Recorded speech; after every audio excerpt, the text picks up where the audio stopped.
ಔಷಧ ಅಂತ ಭಾವಿಸಿ ಇಲಿ ಪಾಷಾಣವನ್ನ ಸೇವಿಸಿದ ಪೊಲೀಸ್ ಸಿಬ್ಬಂದಿಯೊಬ್ಬರು ಮೃತಪಟ್ಟಿದ್ದಾರೆ. ಮಂಗಳೂರು ಉತ್ತರ ಸಂಚಾರ ಪೊಲೀಸ್ ಠಾಣೆಯ ಹೆಡ್ ಕಾನ್ಸ್ಟೇಬಲ್ ಮಂಜುನಾಥ ಹೆಗಡೆ ಮೃತಪಟ್ಟವರು.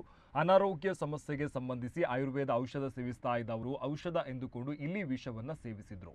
ಚಿಂತಾಜನಕ ಸ್ಥಿತಿಯಲ್ಲಿ ಅವರನ್ನು ಆಸ್ಪತ್ರೆಗೆ ದಾಖಲಿಸಲಾಗಿತ್ತು. ಆದರೆ ಚಿಕಿತ್ಸೆ ಫಲಕಾರಿಯಾಗದೆ ಮೃತಪಟ್ಟಿದ್ದಾರೆ. ಹರೇಕಳ ಮೂಲದವರಾದ ಅವರು ಸುರತ್ಕಲ್ ಚೇಳಿಯಾರು ಬಳಿ ವಾಸವಾಗಿದ್ರು. ಮೃತರು ಪತ್ನಿ ಮತ್ತು ಇಬ್ಬರು ಮಕ್ಕಳನ್ನ ಅಗಲಿದ್ದಾರೆ.